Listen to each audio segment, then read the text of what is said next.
El médico alemán Georg Hammer postula que lo que llamamos cáncer no es sino un proceso biológico natural que el organismo pone en marcha como respuesta a un shock traumático inesperado que se vive en soledad y que a uno le pilla a contrapié. Y es que según la naturaleza del conflicto, ya sea afectivo, laboral, sexual, etc., impacta en una u otra área del cerebro, provocando una ruptura del campo electrofisiológico o electromagnético de un área concreta del mismo, que como consecuencia altera el órgano que esa parte del cerebro regula. Así que mientras dura el conflicto, el cáncer se extiende. Sin embargo, si el conflicto se resuelve, el cáncer se detiene y el propio organismo tiende a hacerlo desaparecer. Por lo que en muchos casos, la mejor manera de curar un cáncer es, según Hammer, actuar primero sobre el problema psíquico y emocional, dejando a continuación que actúe la naturaleza. Es más, para Hammer, tanto los microbios como los virus son indispensables en la fase de curación. Obviamente, no es partidario, pues, de radiar o de dar quimioterapia, y solo en casos extremos, cuando está en juego la vida del paciente, llega a justificar la cirugía. El planteamiento de Hammer se basa en 5 leyes o postulados que vamos a resumir así. Primera, todo cáncer tiene su origen en un shock traumático inesperado que se sufre en soledad y le pilla a uno de sorpresa. Posteriormente, Hammer se daría cuenta de que el tipo de problema y sobre todo la forma en que se vive el problema también está relacionado con el órgano que resulta afectado, relación a la que decidió denominar colorido del conflicto.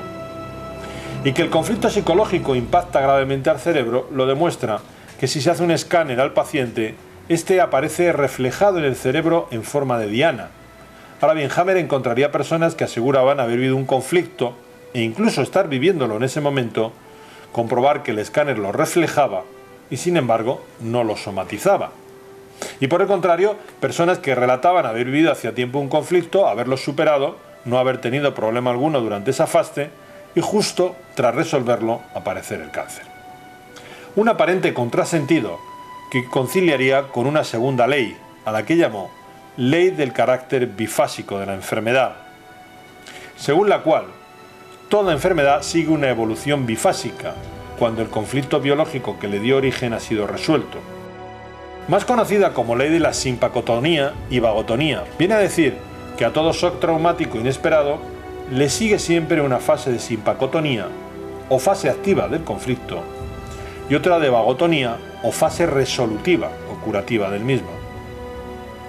Dicho de otro modo, tras todo conflicto biológico, el cuerpo pone en marcha sus mecanismos internos naturales para resolverlo. Es lo que Hammer llama fase fría o periodo de simpacotonía, y a él le sigue la fase caliente o fase de vagotonía. Terapia natural que ofrece la naturaleza y responde a la necesidad de descanso absoluto a fin de permitir al organismo recuperarse. Es en ella donde empieza la curación y que paradójicamente los médicos identifican con la enfermedad propiamente dicha, ya que es cuando aparecen los primeros síntomas físicos evidentes. Síntomas que pueden ir desde inflamaciones hasta tumoraciones cancerígenas, algo que depende de la zona cerebral en que se haya visto afectado. En esta fase se inflama y llena de líquido tanto la zona del cerebro afectada como el órgano en el que se ha manifestado. Es un periodo en el que la persona siente gran fatiga, suda mucho, sufre fiebre, pérdidas de sangre y fuertes dolores. Síntomas que desaparecen tras sufrir el enfermo una crisis epileptoide, que es la que indica que se ha producido la curación. Cabe agregar que dependiendo de la patología, lo explicado no solo ocurre con el cáncer, el enfermo puede llegar a un grado de máximo agotamiento con fiebre muy intensa, que según Hammer es el momento de la verdad. Hammer descubriría también que cada tipo de conflicto desencadena una manifestación diferente. Así, cuando hay conflictos que afectan a la motricidad, la crisis no es epileptoide, sino epiléptica, con las convulsiones conocidas. Asimismo, constató que en la primera parte de la vagotonía los síntomas son tolerables, en la segunda se incrementan y en la tercera parecen alarmantes. Es cuando se suele recurrir al médico. Cuando se hacen análisis, los valores sanguíneos aparecen alterados y los marcadores tumorales pueden estar disparados si los tumores aparecen en tejidos procedentes de la capa embrionaria mesodérmica moderna o ectodérmica. Obviamente, ante este cuadro los médicos se alarman porque no pueden entender que esos síntomas lo que indican es que, según Hammer, el problema está resolviéndose y no agravándose. El mensaje de ese proceso biológico natural es el de descansa, reposa, permanece quieto, porque esa crisis, ya sea epiléptica o epileptoide, no es sino el sistema que utiliza la naturaleza para evacuar los edemas a nivel cerebral y orgánico, ya que se trata de la situación más peligrosa. Según Hammer, así pasa de hecho con el cáncer, pero también con la neumonía, el infarto de miocardio, la embolia pulmonar, el asma severo agudo y otras patologías graves. En la etapa de vagotonía hay pues un breve periodo en el que se vuelve al estado de simpacotonía y tiene lugar una vasoconstricción que aprieta y ayuda a evacuar el edema, especialmente a nivel cerebral. Luego, tras la crisis, y dependiendo de la magnitud del problema, la persona entra en una fase de poliuria, emisión de gran cantidad de orina durante cierto periodo de tiempo, y puede también aparecer fiebre y sudoración, medios naturales que el cuerpo tiene para enfriarse, para modular su temperatura. Es pues cuando se puede ayudar al organismo aplicando compresas frías a nivel local y cerebral.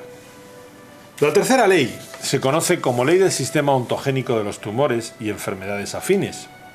Y viene a decir que cuando el shock traumático inesperado que se vive en soledad impacta durante la fase activa del conflicto en una zona perteneciente al cerebro antiguo, aparecen tumores en los órganos que proceden tanto del endodermo como del mesodermo antiguo, es decir, glándulas y capas protectoras como la pleura, el peritoneo, la dermis.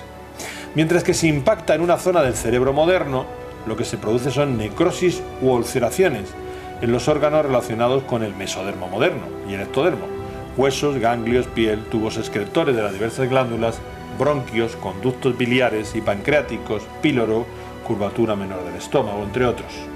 Hammer descubriría también que durante la fase de curación o de vagotonía, los tumores, producto de la proliferación celular en la primera fase, son eliminados por las micobacterias, mientras otras bacterias y virus producen todo lo contrario, o sea, proliferación y relleno celular, cuando existen necrosis o ulceraciones producidas en la primera fase de la enfermedad.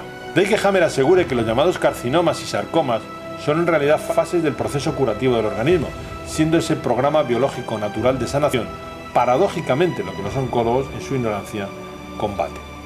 La cuarta ley de Hammer se conoce como ley del sistema ontogénico de los microbios, y explica que en realidad los microbios son indispensables en la fase de curación.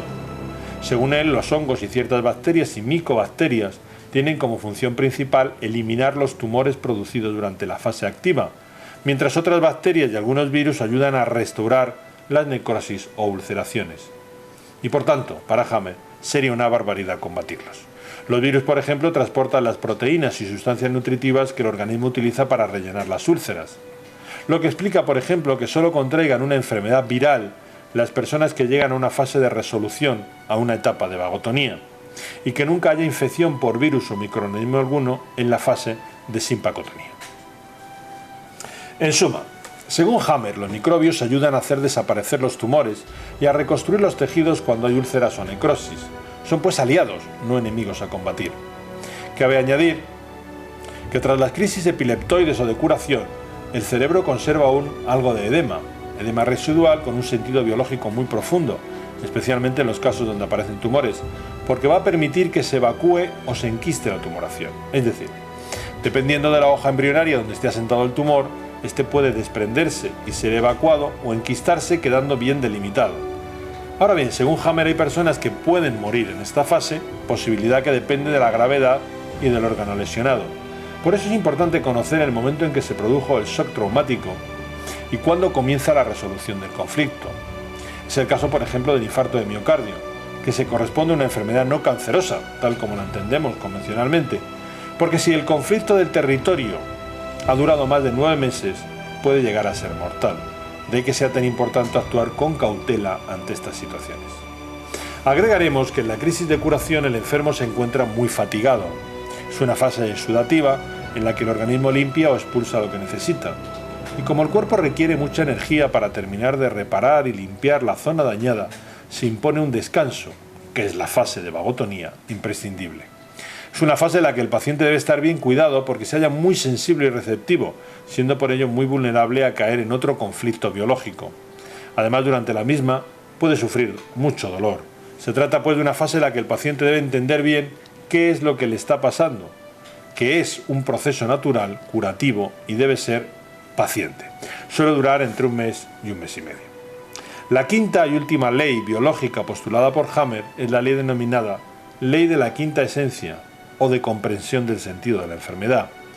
Y viene a resumir que esta no es sino un programa especial que pone en marcha la naturaleza y tiene un profundo sentido biológico, el de que detrás de todo malestar, dolor y trastorno hay un mecanismo de la naturaleza que nos brinda la oportunidad de recuperarnos. Pero sobre todo, que basta comprender la situación vivida y asumirla para que se inicie el proceso de curación, afirmando Hammer que ello es así porque es la psique la que regula nuestro comportamiento y da lugar a los conflictos, siendo el cerebro un mero ordenador, que a la vez que controla las funciones orgánicas puede somatizar lo que sentimos y pensamos. Y viene a decir también que no hay enfermedades benignas o malignas, y aunque todas ellas se pueden llegar a manifestar a nivel biológico, cada una de ellas tiene siempre una razón profunda que va más allá de lo puramente físico. Toda enfermedad debe ser pues considerada una especie de suceso teleológico, es decir, un proceso que tiene un claro propósito.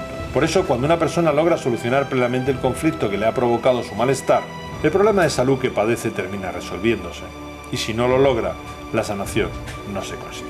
En otras palabras, Hammer se ha limitado a constatar que tanto la enfermedad como la curación dependen casi siempre en realidad de nosotros mismos, aunque no lo queramos asumir. El resumen de este singular y novedoso planteamiento de la salud y la enfermedad lo daría a conocer el radiólogo italiano y cercano colaborador de Hammer, Marco Pfister, en la ponencia que dictó durante el primer Congreso Internacional sobre tratamientos complementarios y alternativos en cáncer, que se celebró en su día en Madrid, España, bajo el patrocinio de la revista española Discovery de Salud.